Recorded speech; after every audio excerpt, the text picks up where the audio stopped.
Всем привет! С вами снова честный разговор про удмуртов с Людмилой Ильминских.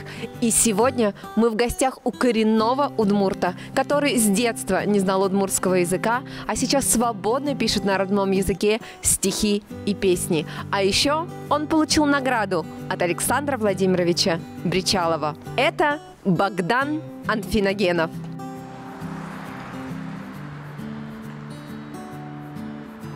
Привет! Привет! Пойдем в студию, Пойдем. Посмотрим, чем живет удмуртская молодежь. Так, вот тут у вас, значит, студия, да?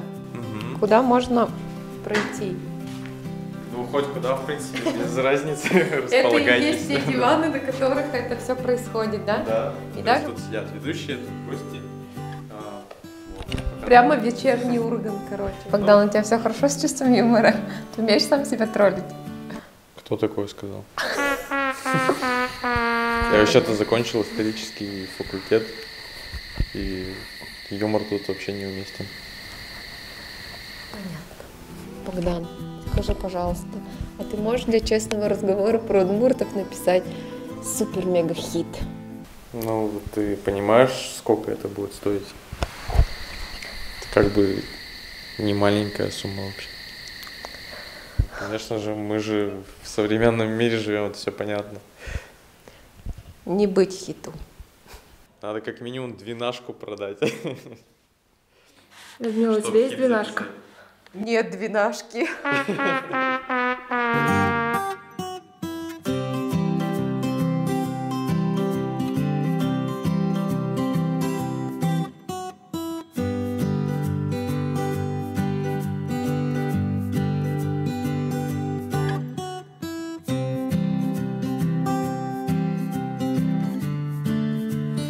Так, ну что, хорошенький. Богдан, как твои дела? Говори скорее. Нормально. Очень рада тебя видеть. Нужно сказать, что вот прямо году столетия, да, Удмуртии получается наша встреча. И я хочу сказать, что вот пусть она вот символизирует эту, не знаю, большую и важную дату. Поэтому сразу хочу задаться вопросом. Ровно год тому назад было грандиозное, просто шикарное шоу, которое проходило в Глазове «Удмуртию объединяет», в котором, собственно говоря, ты участвовал, вещал на удмуртском языке, исполнил крутой хит, который все слушали, слышали. И вот прошел ровно год. Это опять закрытие, да, государственности Удмуртии, столетие. Вот за этот год наверняка были какие-то изменения, изначально были какие-то планы, может быть, был задуман, не знаю, какой-то проект, что именно вот году столетия Удмуртии за этот период нужно вот что-то масштабное сделать. Или какие-то изменения, может быть, прошли, которые ты видишь в республике, в Ижевске и так далее. Угу. Ну, так символично получается, да, что тоже, если сейчас мы находимся в студии Даур ТВ, это мой проект личный, то есть удмуртское интернет-телевидение. И как раз очень символично, что вот как раз год, когда было открытие года столетия в Глазове, 4 ноября прошлого года, именно тогда и у меня родилась конкретная идея вот этого формата, вот этого проекта. И то есть можно сказать, что он реализуется как раз, год еще у нас не закончился, в принципе, то есть и как раз вот за это время с 4 по 4 как бы вот у нас уже теперь есть студия, в принципе, и в интернете.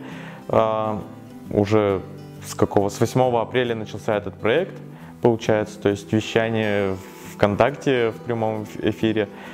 Вот это такие изменения, то есть в принципе этого тогда еще этого вообще не было, а сейчас это уже есть, получается. Я почему-то думала, что, то есть это произошло-то вот год тому назад, да? Да, именно вот прямо в тот день.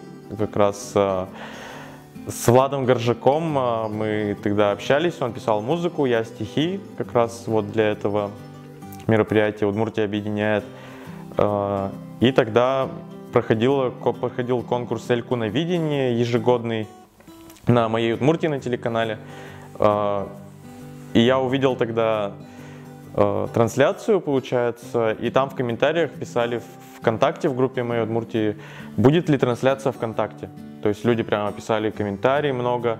Понятно, что она была на сайте моей Удмуртии, на телеканале, но вот люди именно писали ВКонтакте. И тогда у меня в голове, то есть, промелькнула мысль, что нужно просто людям дать возможность смотреть удмуртское телевидение ВКонтакте, потому что есть давно такая проблема, что у нас, в принципе, в истории никогда не было круглосуточного, не то что удмуртскоязычного, а вообще регионального телевидения со своим региональным контентом. То есть этого до сих пор нет. И это вот именно из этого родилась вот эта идея, получается. То есть из этой проблемы она меня очень беспокоит, волнует, как обычного жителя, как зрителя, с детства на самом деле. И вот, опираясь, то есть, на эту проблему, то есть тогда, 4 ноября, я вдруг понял, что то есть все, нужно начинать. То есть ВКонтакте есть прямой эфир, в интернете есть, в принципе, сейчас все возможности.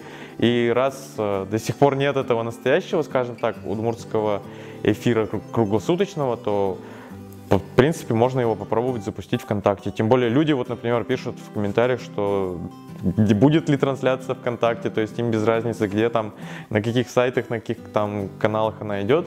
То есть они сидят ВКонтакте, те же удмурты, то есть им надо просто дать такую возможность. Посмотрим. И из этого у меня родилась вот эта идея. Ну, здорово. Действительно, канал Даур ТВ, я думаю, что он востребован, смотрят. Это что-то действительно классное и современное.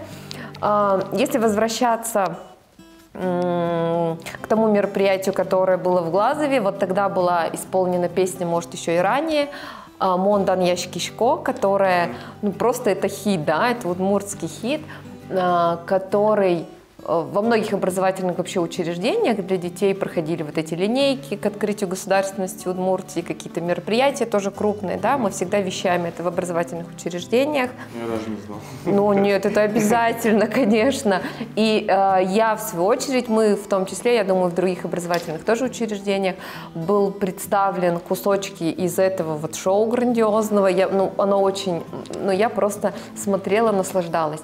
Мы показали это учащимся, ну и сам клип «Мондан Яшкишко», и я понимала и осознавала, что дети восхищены, и чувство патриотизма их прямо, не знаю, охватывает, и после этого можно было брать их, разводить по классам и учить там удмуртскому языку, удмуртской культуре.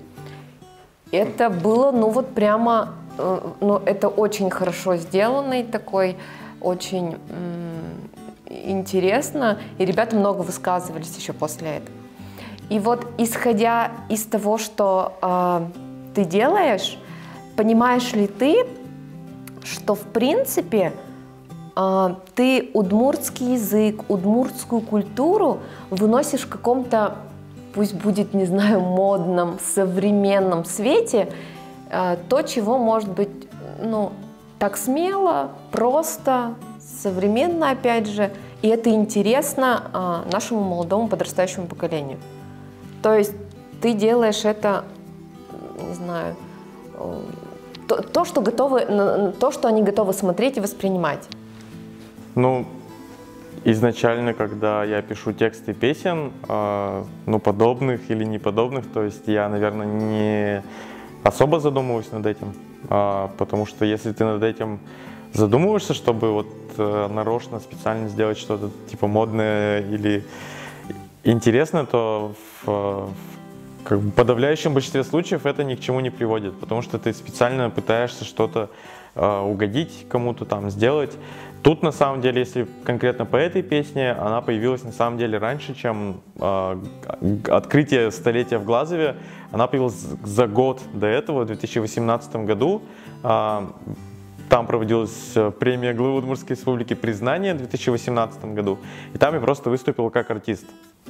Режиссер наш известный удмуртский Павел Поздеев режиссировал его. И как мы очень часто много с ним сотрудничаем, работаем. И вот он просто мне заказал, предложил написать вот такую песню. То есть у него была картинка именно как это будет выглядеть на сцене, что с экрана должны отвечать в течение песни там Калашников, еще кто-то, еще кто-то. То есть он написал мне ситуацию, как это должно быть. И потом я искал, сам уже искал вот эти видео отрывки из, например, что скажет Калашников, что скажет там Алина Загитова или кто-то еще, бурановские бабушки. И к этому всему я писал текст, и чтобы они еще ответили мне на видео в рифму. Как бы вот это такая была очень интересная, но трудоемкая работа вообще. И то есть я, конечно, вообще не думал тогда о том, что будет это популярно или не будет это популярно. Просто была такая задача интересная, и просто эту задачу я с интересом воспринял и сидел часами там, пытался как-то, как это можно вообще все сделать. Что получилось хорошо. Да. И Влад Горжак, кого я тоже уже упоминал, очень часто тоже мы с ним работаем, он пишет музыку для подобных песен. Он написал очень, как обычно, классную танцевальную музыку, которая тоже очень, мне кажется, имеет очень важнейшую роль, нравится людям. И тут еще, я думаю, просто припев очень-очень простой, просто там такой ударный кондовый припев. На самом деле, когда я писал, просто, наверное, у меня не было, не знаю, вдохновения, или, ну, то есть, в шутку можно сказать, да, что, то есть, просто очень простой припев, я решил, что вот так, как бы его оставлю. На самом деле это сыграло, и потому что в Гладзове даже, когда вот студенты, они репетировали, там массовка, они потом, когда все завершилось, они прямо там настолько радовались, что у них все получилось там это вот провести. Они такие, там, Монда, Нечки, то есть хором прямо. Я, конечно, там вообще, то есть это было такое, да, классное, шокирующее чувство. То есть они как там эту кричалку просто это кричали.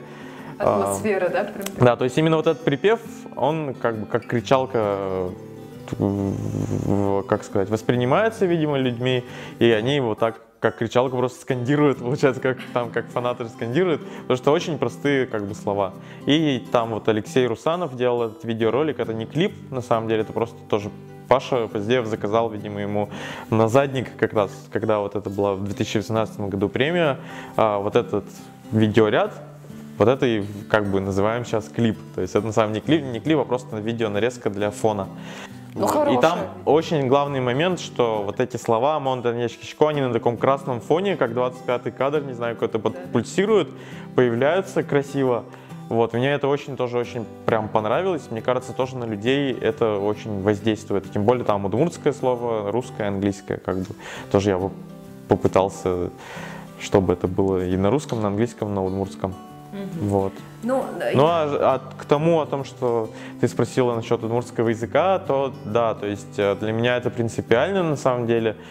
Если мне заказывают какую-то песню кто-то куда-то, то есть у меня первый же вопрос, можно ли сделать ее на удмуртском языке. Потому что я не вижу никакого абсолютно смысла, чтобы, ну, для себя, когда пишу песни на заказ, что, ну, просто написать песню, например. То есть для меня, если это будет на удмуртском, то я чувствую какой-то смысл для себя в этом, какую-то миссию, не знаю, цель, что больше людей, да, услышат удмуртский язык, и я даже там, ну, готов даже за бесплатно, то есть этим, например, заниматься, потому что я вижу смысл всего этого, как бы, да. Ну, вот я вот, да, из этого и исхожу. Но вот я знаю, что ты сам родом из Малой Пурги, все правильно, да? Да, правильно.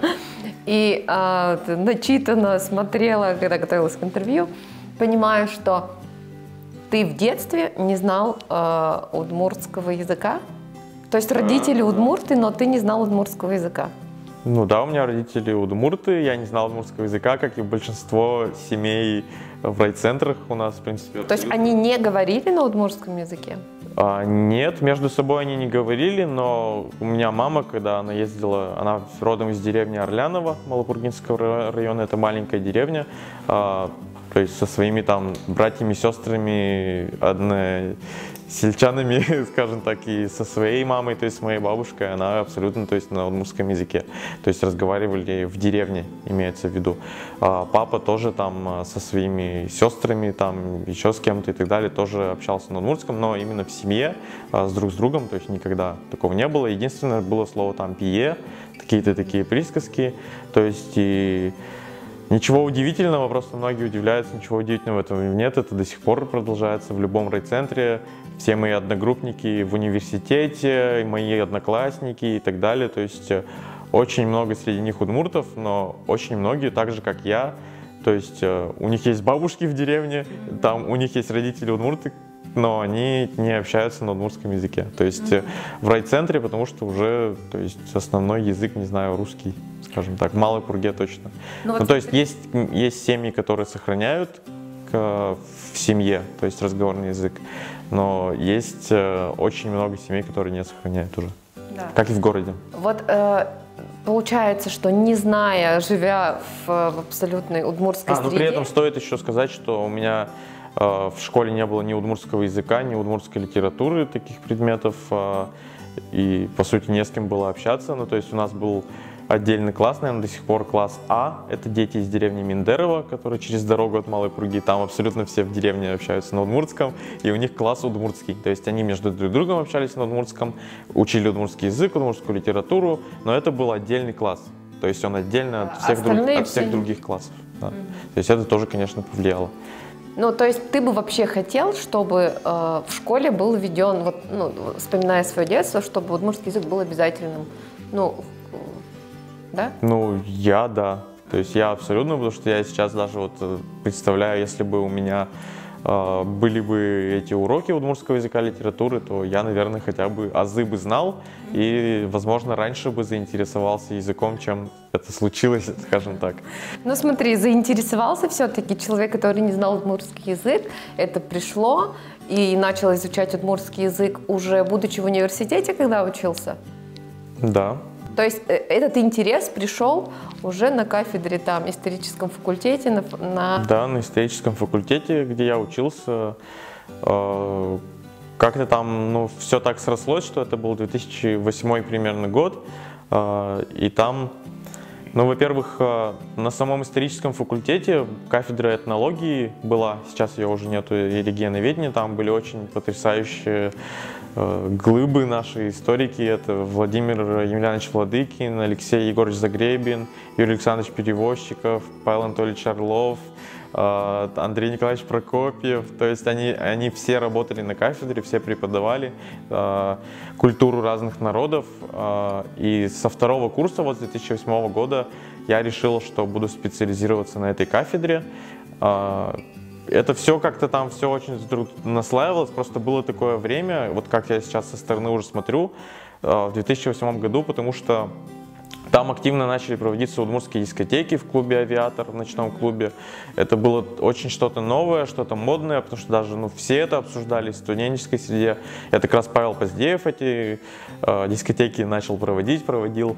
Те же самые бурановские бабушки, «Звезда по имени Солнце» на удмуртском языке. Это точно в 2008 году тоже мероприятие Павла Поздеева, абсолютно его задумка. Мероприятие Министерства национальной политики Оскемпоте к Дню родного языка было, и там вот выступили бурановские бабушки. Это была идея вот Павла Поздеева как раз, то есть это все происходило в это время. Тот же Павел Поздеев открыл миру первую в истории группу, которая поет на удмуртском языке, рок-группу Silent Wugur. Это тоже произошло в 2008 году. То есть это вот электроники DJs, которые сейчас проект Тектоника, тоже по идее Павла Поздеева начали делать ремиксы на удмуртские песни. То есть, в принципе, вообще можно сказать, что Павел Поздеев создал вот эту всю молодежную современную удмуртскую культуру в 2008 году. Я чувствую, мне надо перейти к нему. Конечно, да, обязательно. И я как раз в этом году переехал в Ижевск, и, конечно же, это не могло, наверное, меня не заинтересовать, потому что интерес к удмуртской культуре, он всегда был в старших классах и так далее. То есть я не знал языка, но интересовался. Те же самые «По соседству мы живем», какие-то телешоу там на моей Удмуртии, они, то есть, меня очень будоражили в свое время, как в школе еще. То есть я всегда к этому подсознательно внутри как-то тянулся, наверное. Вот. И тут это все раскрылось в 2008 году, и на кафедре этнологии я начал писать на тему этнофутуризм. Тоже я узнал, что есть такое направление в культуре, явление, которое зародилось в Эстонии еще в начале 90-х. И речь идет там о том, что как сохранить традицию, то есть традиционную и современную культуру, соединить, скажем так, соединяя ее, то есть дать возможность сохраниться малым народам, например, удмуртам.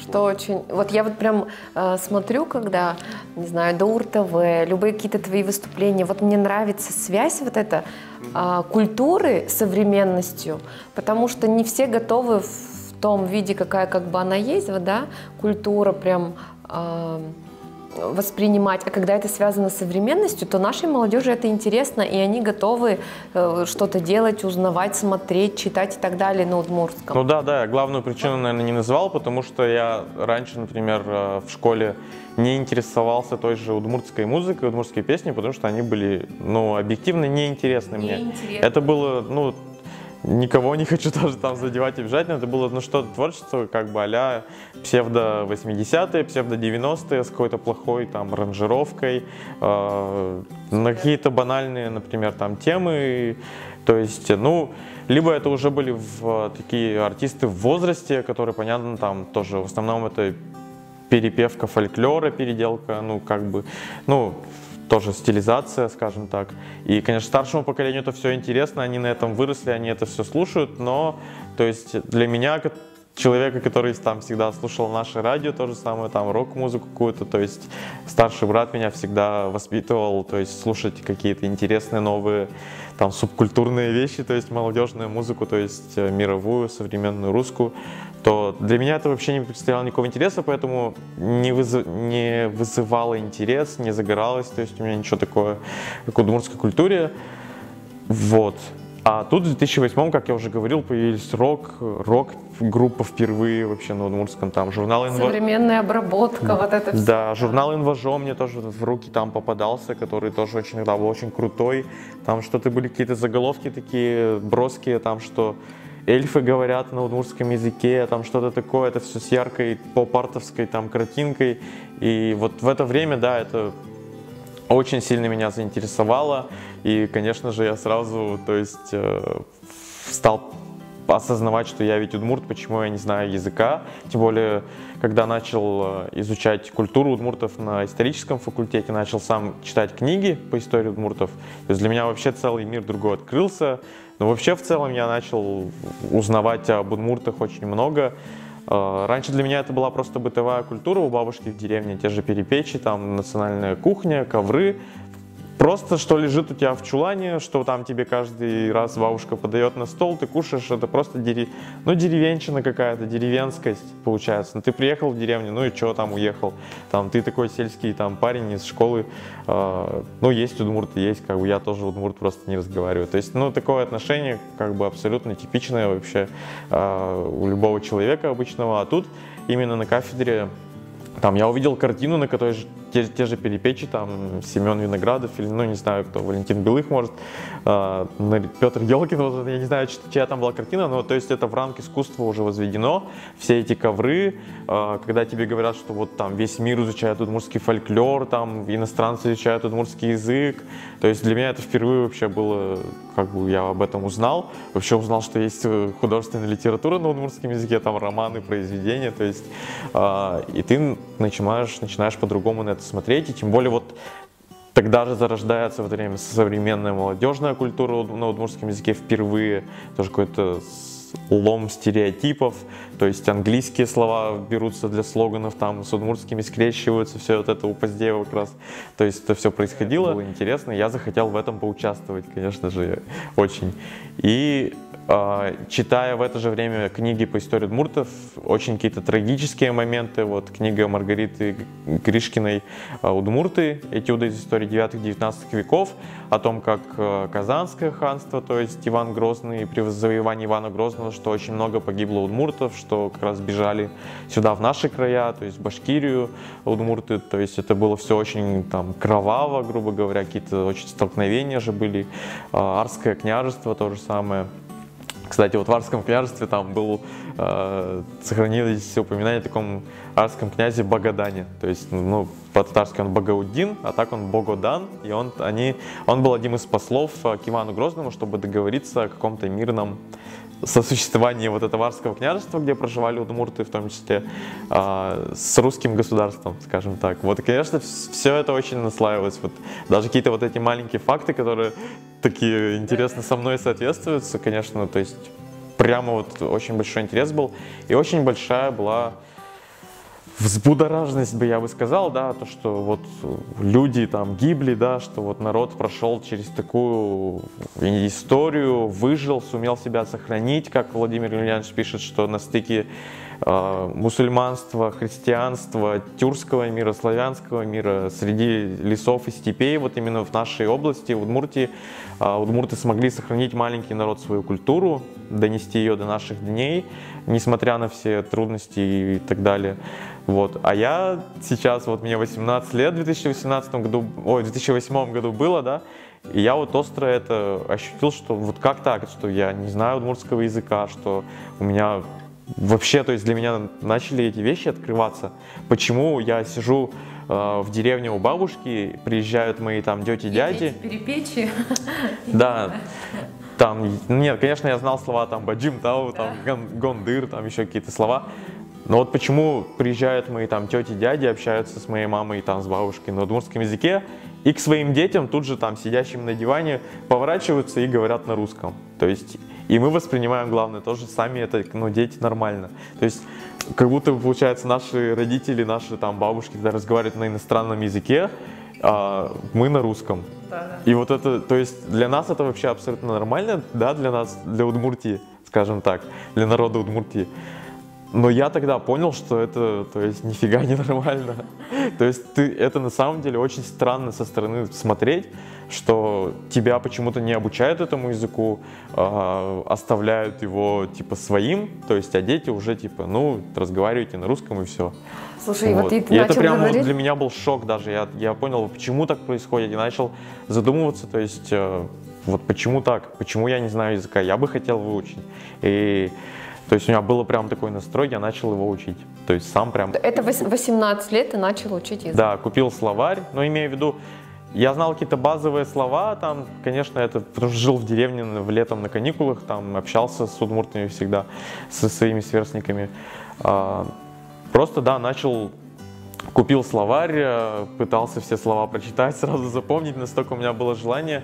Начал слушать те же песни, которые мне не нравятся, но я все равно их слушал, да, чтобы воспринимать речь, понимать, о чем поется. Радио «Моя Удмуртия», то же самое на удмуртском языке, то есть эфир я начал слушать, именно передачу «Эктоника», которая тогда же появилась в 2008 году, радиопередача. Это такой год. Да, год вообще знаковый. Знаешь, и вот таким образом, то есть, начал сам изучать язык. Вот я не так давно, это не последняя была эктоника, да, дискотека, не знаю, может, не знаю, месяц, 2-3 тому назад была на эктонике, когда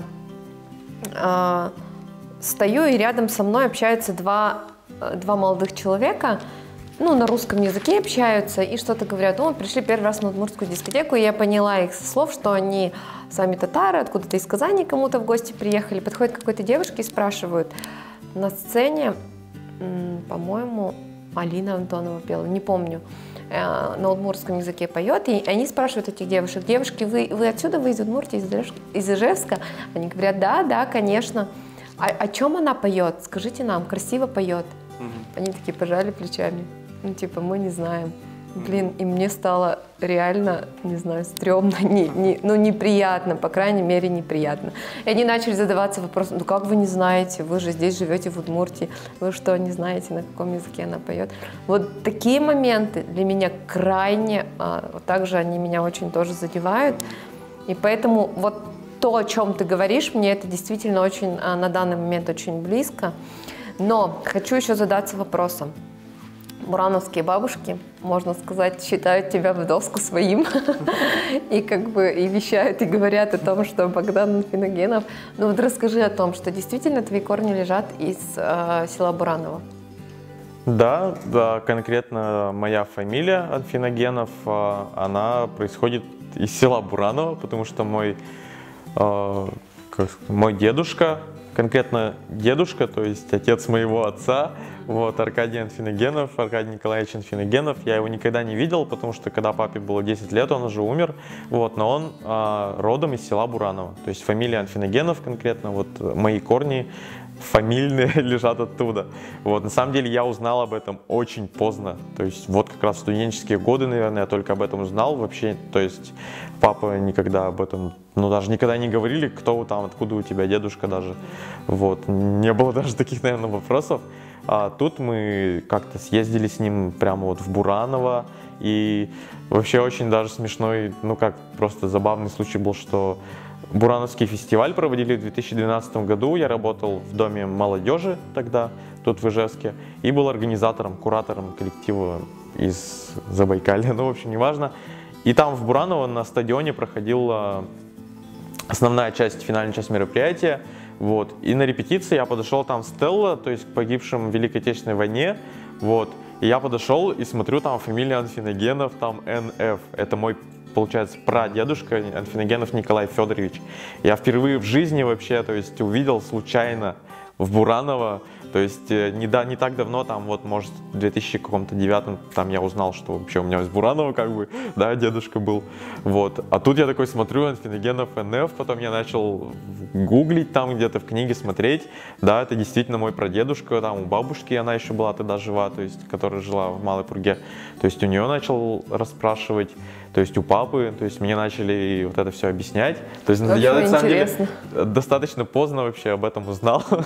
Вот. И вообще, конечно, многие смешные были случаи, что спрашивали, что я вообще не русский, что у меня фамилия вообще татарская и так далее. Но это так в школе еще и так далее. Но на самом деле это абсолютно обычная фамилия, скажем так.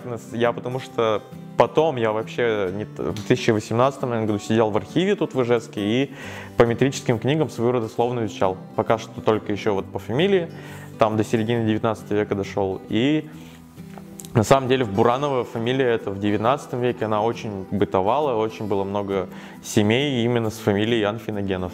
Вот. То есть в идеале она должна звучать Афиногенов, потому что есть такое имя Афиноген, то есть происходящий из Афин. И святой даже, по-моему, есть такой, то есть это обычно русская фамилия, вот, которая бытовала у удмуртов, в частности села Бураново, в Малопургинском районе, по-моему, только вот там. Вот, но на самом деле она очень бытовала там, но сейчас вот недавно папа мне сказал, что последняя там вот бабушка там, она с фамилией Анфиногенова, она уже умерла. То есть там фамилии в Бураново уже такой нет. То есть на данный момент. Значит, и мы с братом продолжатели сейчас этой фамилии. То есть у тебя есть еще родной брат? Да, у меня есть родной старший брат Ярослав. Еще хотел сказать, что вот тоже совсем недавно, получается, я узнал, что одна из бурановских бабушек вообще моя дальняя родственница, вот Екатерина Шкляева, это двоюродная сестра вот моего дедушки, которого я никогда не видел, то есть она прямо вот моя родственница, получается. И на самом деле я хочу еще продолжить, конечно, больше узнать об этом, съездить, уже с бабушками я также говорил, то есть они, в принципе, могут с кем-то свести, поговорить, то есть узнать чуть побольше вот об этой части моих предков, потому что там была какая-то деревня Кеч, что-то там, Кеч-Така, по-моему, не знаю, какая-то деревня в составе села Бураново. И вот, видимо, оттуда у меня как бы предки. В общем, очень интересно. Я думаю, еще много узнаю об этом. Но я, как говорю, вот очень поздно я об этом узнал. Я очень горжусь, конечно, очень... Я вообще горжусь, что я с Малой Пурги, с Малопургинского района. И вот, да, если всегда про об этом Малую говорю. Пургу. Но тут просто скажем о том, что вот фамилия у меня оттуда, конкретно дедушка один у меня был оттуда. Вся остальная часть моих предков и родственников, она из другой части Малопургинского района. То есть, что называется Пурга-Щерьёз, то есть за Пургой. То есть это старая, вот деревня Орляново, я уже сказал, село Ильинское, Сосновка, Нижний Юрий, Старая Мония, там что, то есть вся вот эта часть, вот вся остальная часть моих предков, она оттуда, вот из другой части Пурги, где уже немножко другой диалект, уже немножко другой костюм, то есть, собственно, южные удмурты, как бы что называется, вот, а вот только вот эта маленькая часть, 70% получается у меня оттуда. Ну что, еще про Малую Пургу, вот этот клип, отснятый к 90-летию Малопургинского района, и песня «Печи Пурга». Просматривая ее, когда я смотрю, я действительно понимаю, что для тебя важно, как ты говоришь, где ты родился, все это тебе очень интересно, и я прям смотрю и понимаю, что вот люди там моего возраста, как какие-то мелочи в этом каком-то клипе, вот эта кепка USA, прослеживание каких-то вот, не знаю, того, что вот это малая моя родина, я привязан к ней, мне это интересно, я люблю, вот там это чувствуется. Это была написана песня специально для 90-летия, да? Нет, она не была написана для 90-летия, она написана в 2013 году. получается, в проекте Мурджол Underground, удмуртский рэп, у меня был сольный такой проект. Вот, она просто написана была там, просто мое творчество. На самом деле история клипа, она интересная, я не совсем это афишировал. В 2017 году у меня умерла бабушка, которая жила в Малой Пурге, она 29-го года рождения, и она не дожила, получается, совсем немного до 90-летия района, она ровесница района, получается, район образовался в 29 году, и вообще, на самом деле, смысл клипа, то есть вообще начало клипа было в этом. То есть это абсолютно моя личная история, просто я это не афишировал. То есть я сам проявил инициативу, чтобы снять этот клип. То есть поговорил с Владом Степановым, председателем общественной организации «Куара», режиссером клипов, Ильей Дерендяевым, с оператором. Вот, ну, то есть просто к ним обратился, что давайте снимем клип, вот где есть 90-летие, то есть я прям вот сам лично, то есть есть 90-летие района, надо снять, у меня есть песня, давайте, то есть снимем клип, поедем в администрацию, то есть Малопургинского района, Сергей Васильевич Юрин, там как раз новый глава у нас появился, молодой, давайте к нему съездим, и то есть это ведь и для района, то есть классно будет, вообще для всех. Вот, и мы попросили у них финансирование, то есть чтобы... Короче, все смело. Да, то есть приехали к Сергею Васильевичу, он очень позитивно это все воспринял, то есть сказал, что любая помощь, то есть вообще очень большое, конечно, ему тоже спасибо, то есть выделили некоторый бюджет для съемок этого клипа, ну вот для работы конкретно оператора и для работы режиссера, то есть вот. И потом мы просто ездили по деревням, написали сами сценарий, то есть ездили по деревням, вот у того же Влада Степанова жили дома в Гожне, то есть у дедушки, бабушки, то есть объездили прямо весь район, там Пыцам, там пруд, то есть я сам искал локации, которые с детства как раз, то есть вспоминал, вот обязательно Орлянова тоже деревню там в кадре в эпизодическом есть свою вот улицу, где я родился в Малой Пурге, вот, но как я уже говорю, то есть вот идея у меня была в том, чтобы это как памяти моей бабушки, которая ровесница района, то есть я посвящаю этот клип, то есть ей. Вот я вчера, просматривая этот клип, видимо, я правильно все всегда чувствую. Мне казалось, что да, что это наложено на какую-то личную историю. Да, вот я снова не ошиблась. Так, здорово. И это какой-то... Может, даже бы не было такой прям идеи, такого. То есть все на собственном рвение прямо там это сделать. Просто, не знаю, может, даже чувствую какую-то вину свою, что ли, то, что мы там, может, даже как-то не доглядели, не досмотрели за бабушкой, то есть она была уже очень пожилая, то есть вот, и мне хотелось как-то вот, да, то есть, ну, проявить, сделать что-то такое к 90-летию района, потому что я очень люблю свой район, и горжусь тем, что у меня корни, прям все корни у меня с Малопургинского района. То есть, смотри, я вот чувствую, общаясь с тобой, что вот как у любого удмурта есть тебе в такое какая-то, не знаю, удмуртская скромность, какая-то удмуртская... Ну, вообще, особенно мужчины удмурты, они же как бы такие не громкие, не броские. И чувствуется в тебе какая-то вот эта, не знаю, ладность, что ли, какая-то вот это спокойствие. Несмотря на то, что делаешь как бы крутые вещи, но это все как-то вот так вот. Это правда как-то вот умеренно? Ну да, я везде об этом говорю, что даже там, когда я не знал удмуртского языка, но я всегда знал, что я удмурт, и никогда этого там, не знаю, не стеснялся, потому что я именно вот менталитет, да, то есть я думаю, я всегда понимал наш менталитет и всегда чувствовал его в себе, какую-то удмуртскость, то, что... И на самом деле очень интересно, что потом, когда ты читаешь книги по этнопсихологии удмуртов, да, там в университете уже, и ты такой читаешь, и это написано про тебя. То есть ты не общаясь на удмуртском, ты же все равно удмурт. Вот у нас все мои ровесники, все мои люди такие, как я, которые не умеют разговаривать на удмуртском, либо понимают, но не разговаривают, городские, сельские жители, все равно ведь у нас у всех менталитет, психология, говор, но все равно он проявляется, наверное, да, вот эта такая скромность, там, сдержанность, потому что мы живем на севере, все равно на северной территории, скажем так, испокон веков, мне кажется, это все накладывалось, и, то есть, да, мне это как-то, ну, во-первых, это естественно, То есть всегда было, наверное, это как, ну, воспитание, понятно, что мама, папа, наверное, меня так как-то воспитывали, но даже в той же деревне Орлянова. То есть, в принципе, это все вот эти, весь менталитет удмуртский, все это воспитание, оно там присутствует, да, то, что там, особенно это для Малопургинского района характерно, потому что те же Это любовь, это алнашские, они абсолютно другие. То есть у меня девушка из Алнашского района, и там удмурты, они другие, например. То есть у них немножко другой менталитет, другое воспитание.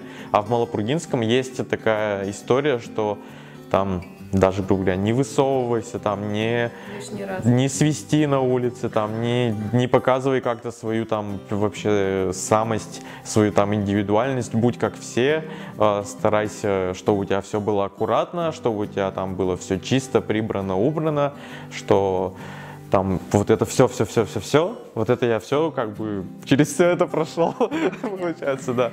Но на самом деле есть другие удмурты, но в целом, да, то есть считается, что такой менталитет, такое воспитание, такой характер. Много о чем сегодня говорим, но еще не говорили про твою поэзию. Вообще-то ты в первую очередь, как я понимаю, поэт. Все-таки. Ну, в первую очередь, я права? Ну, наверное, но слово поэт, оно такое какое-то... Громкое? Громкое, я да. же говорю, это опять про да. Да не, мне кажется, любой человек, кто пишет стихи, наверное, для него это звучит не очень хорошо. Ну, просто, да, я с детства люблю писать стихи, на этом все и основывается. Я не музыкант, не умею писать музыку, даже мелодии, там, не знаю, придумывать. Для меня это как бы вообще... Нет, а играешь же ты на гитаре? Я играю на гитаре аккордами, понятно, Ну, у меня есть слух, я умею там играть аккорды, что-то там слушать и так далее, но именно придумывать мелодию — это вообще другое. То есть... Нет, подожди, ты пишешь стихи, тексты песни, песен. да, но ты же их... Это же твоя, наверное, музыка, вот ты же играешь. Сейчас, вот в последнее время я начал впервые в жизни, да, просто подбирать аккорды и придумывать свои песни. А так я никогда этого не делал, но даже тут это просто, ты берешь аккорды как бы, ну да, уже почти там придумаешь мелодию, но писать музыку, придумать мелодию — это вообще другая деятельность, то есть для меня это вообще закрыто, ну лично вот как для человека, потому что, ну это не получается, потому что я сразу там теряюсь, расплываюсь, как бы, потому что придумать мелодию, надо, наверное, музыкальное образование иметь, ну, возможно, можно не иметь, но чтобы там вот эту композицию составить какую-то, еще ее запомнить и так далее, то есть, ну, для меня это очень сложно, я пытался, то есть для меня не получается, то есть слух-то есть, я могу петь там, я могу на гитаре играть, но вот именно сочинять музыку — это вообще, то есть это другая сфера творчества, да. То есть я пишу стихи с детства, с 8-9 лет. Как раз таки, когда в деревню Орлянова я приехал, первое мое стихотворение звучало как «Солнце светит ярко, а на мне загар, бегает по травке беленький баран». Вот. Ну и вообще, я очень-очень любил Пушкина Александра Сергеевича, но вообще очень любил читать. То есть я был немножко, конечно, замкнутым ребенком, закрытым. Еще и потом меня не пускали на дискотеки в подростковом возрасте, сказали никаких там дискотек, никаких гулянок и так далее. То есть я всегда сидел дома, ну, конечно, выходил на улицу там играть в хоккей и так далее, общался, конечно. Но в основном с книгами, то есть читал постоянно книги, каждый день ходил там в библиотеку в районную, брал какие-то книги, нужные, ненужные, все это читал. То есть постоянно у меня было чтение. И по мере чтения тех же самых стихов Пушкина и так далее, я по мере того, как я много читал, я и писал. То есть меня вдохновляли эти поэты, потом вдохновляла подростковая какая-то влюбленность, потом опять поэты типа Маяковского и так далее. А потом последним моим источником вдохновения был удмуртский язык и удмуртская культура вот с 2008 года, когда я начал русско-удмуртски писать стихи, изучая язык, то есть я рифмовал с удмуртскими словами, то есть там свои стихи, и потом уже в последнее время уже могу писать, то есть на удмуртском. Но при этом тексты песен вообще абсолютно на удмуртском языке, то есть для своих музыкальных там сольных проектов, вот. Ну и даже для кого-то уже сейчас я пишу, то есть на удмуртском. Ну, скажи, пожалуйста, Богдан, за что получил награду от Александра Владимировича Бричалова? Честно, я не знаю за что, потому что там, по-моему, даже и не написано за что, как бы. Когда это была вручена награда? В декабре прошлого года, получается. Ну, то есть я не договорил, там, когда говорили про Даур ТВ, там, я не знаю, система, видимо, так работает, что там много номинантов, Они все как бы секретные, они не знают об этом. Там список большой номинантов, и из них выбирается каждый год, выбирается вот конкретно, кто там получает премию. И, видимо, я был в номинантах, так же, как, например, проект «Тектоника», тот же самый, вот, и стал как раз лауреатом вот этой премии. И, конечно, меня заранее об этом оповестили уже, то есть незадолго до премии. И вот как раз тогда и происходили все вот эти подготовки к году открытия столетия и так далее. И вообще вопрос там был такой интересный, что эта премия, она дается именно, то есть не просто тебе там в руки, чтобы ты пошел и что-то там себе, не знаю, машину купил. Да, она дается... Прям на машину там, да, можно было? Ну, думаю, на российский там автопром хватило бы. Вот. То есть это деньги даются именно на реализацию каких-то общественно значимых проектов. То есть что ты можешь там сделать для общества. Ну и вообще премия, она вот для таких людей, кто что-то делает для людей, для общества, для Удмуртии. И ты реализовал эту премию на... Да, на Даур ТВ, так как на самом деле идея и проблема, они давно для меня были, и я не мог ни на что другое, грубо говоря, это потратить. Хотя у меня были метания вариантов, что меня шокировали вообще этим, что я лауреатом там стал. То есть шокировали, не было такого, что вот пора бы, пора? Нет, вообще, то есть я говорю, не знаю за что до сих пор. Вот, меня этим, конечно, шокировали, и тут же поставили задачу, что вот надо, вот эта премия, она дается на общественный какой-то проект. Я такой, о, срочно там, надо кому-то отдать, там получается, чтобы я связался даже там с своими друзьями, кто реализует уже свой проект, и думал, им, наверное, надо отдать для общественно там важного дела. Вот. А потом вот я понял, что я не могу ни на что другое на самом деле потратить. Вот как на мою мечту. Розовая мечта всегда была вот создание этого удмуртского телевидения круглосуточного, чтобы оно было. Вот я подумал, все, момент настал, и вот 4 ноября у меня родилась вот эта идея с ВКонтакте, все точно я подумал, что я знаю, вот как надо это реализовывать, и поэтому вот сейчас мы это реализуем. Ну что, Богдан, еще хочется мне в нашу передачу «Честный разговор про удмуртов», встречаясь особенно с тобой, и внести минутку на удмуртском языке. Ты согласен? Мон согласен. Нам яме поте. Ты надвань. Чеберный лошадку, зато он зол яратыш кот. Мне интересно, майнсо занимачке, марсолы интересно, и вообще укщо гуртева еуга. Ну, бен, бон о, мы нам ваня не лаше, мон кемалачи не ветлычко соин, тоже яратышко я гажачко.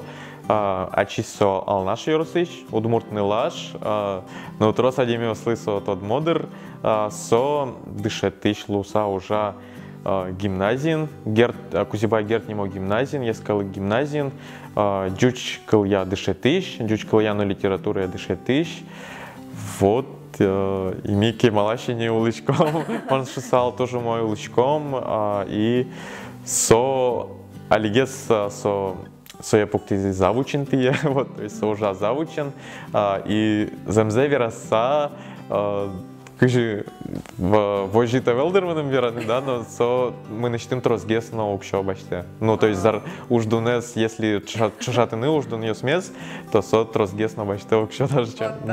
Мон щана, но мон щарыш, не так, но мы нам вань кшкену подработка, ножик, кшкено заказ йос, крджан йос, то есть сой кдаур ТВН, кшкено вырон йос и соиник.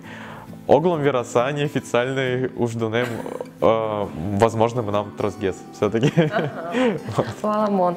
То есть в скором времени, скоро лос телядыр свадьба, и можно уже прямо тачи дома дружбен народа и лыктыны. Ходжи. Мону ктодички земзе вераса раста тынсче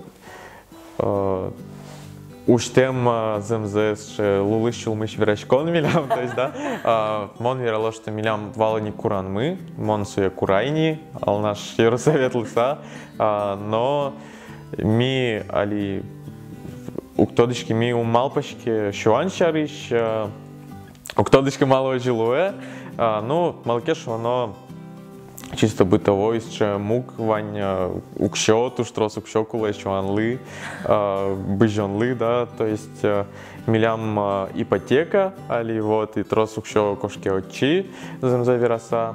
Но, ну и вообще кышкыдыр ухтачка. Ну, мон малпачко, да я зарынцу точно узнал. Сошан малкешоно коронавирус, пандемия, да. Но джоген лоз не мон малпачко. Медвань мы умой гнелос, и все классно.